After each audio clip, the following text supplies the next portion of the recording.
Bonjour! Aujourd'hui, on se sent obligé de vous parler d'un sujet qui nous est un véritable problème. Les chewing-gums!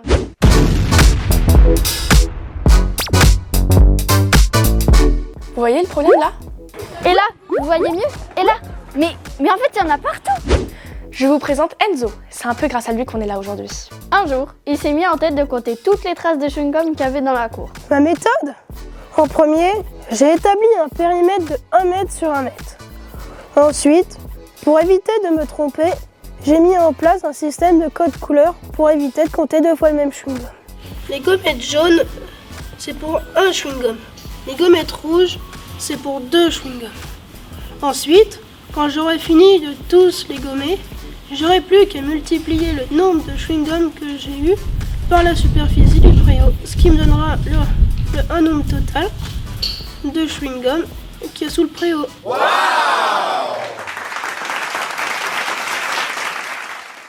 Quand tu manges ça, tu sais ce qu'il y a dedans? Non, je m'en fous tant que c'est bon. Attends, on va te montrer.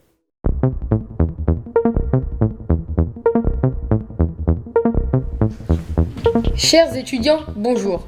Je vais vous expliquer de quoi sont composés les chewing-gums que vous aimez tant. On y trouve du polysobutylène, de l'acétate de polyvinyle, de l'acide stéarique, de la lanoline, du latex, du polymère, des colorants et beaucoup d'autres dont je n'arriverai pas à prononcer le nom. Mais dans tout ça, il y a surtout du pétrole. Ça vous parle le pétrole ?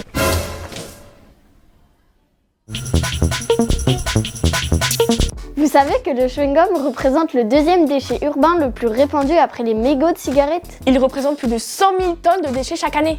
C'est énorme! Est-ce que vous vous rendez compte du coût du nettoyage pour retirer un seul et unique chewing-gum? C'est environ 10 litres d'eau par chewing-gum. Et ils vont forcément finir soit dans les égouts, soit dans la mer si on n'arrive pas à les rattraper. Ça reviendrait à beaucoup trop cher.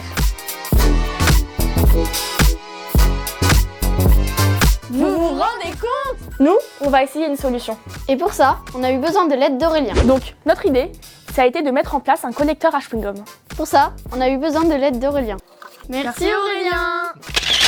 Aurélien, c'est l'agent technique du collège. Il a décidé de nous aider. Est-ce que ça coûte cher de créer un collecteur de chewing-gum? Non, ça vaut pas très cher. Et combien de temps ça t'a pris? Ça prend environ entre 4 et 5 heures. Et comment le construit-on? Pour celui-là, je l'ai fabriqué avec du bois lamé, donc 3 lames, avec du plexiglas, et je l'ai assemblé avec de la colle à bois et de la colle acrylique. Et comment on s'en sert? C'est tout simple. En fait, vous prenez votre chewing-gum que vous avez dans la bouche et puis vous le jetez dedans, tout simplement. Super, merci Aurélien! Maintenant qu'on a notre collecteur, faut trouver un endroit où le mettre. Mais nous, dans notre collège, on a remarqué que... Des fois, les élèves, quand ils arrivent dans l'entrée du collège, ils ont déjà un chewing-gum. Alors on va en mettre un dans l'entrée. Et du coup, on s'est rendu compte que les élèves, quand ils veulent aller au self, ils ont un chewing-gum. Mais le pire, quand ils sont dans la queue, ils ne veulent pas jeter leur chewing-gum à la poubelle parce qu'ils ont peur de perdre leur place. Alors ils les jettent par terre.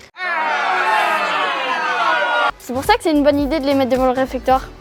Donc, pour motiver les élèves à mettre leur chewing-gum dans notre collecteur, on a décidé de faire des magnifiques dessins sur les côtés et dessus. Et maintenant, on n'a plus qu'à mettre les graduations pour savoir à quel niveau sont les chewing-gums et pour savoir combien au total on en a.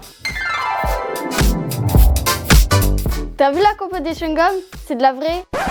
Fait avec quasiment 100% de pétrole. Pareil pour l'impact environnemental. C'est catastrophique. 5 ans pour dégrader cette petite chose, c'est énorme. En plus, pour retirer un seul et unique chewing-gum, c'est entre 1 et 3 euros.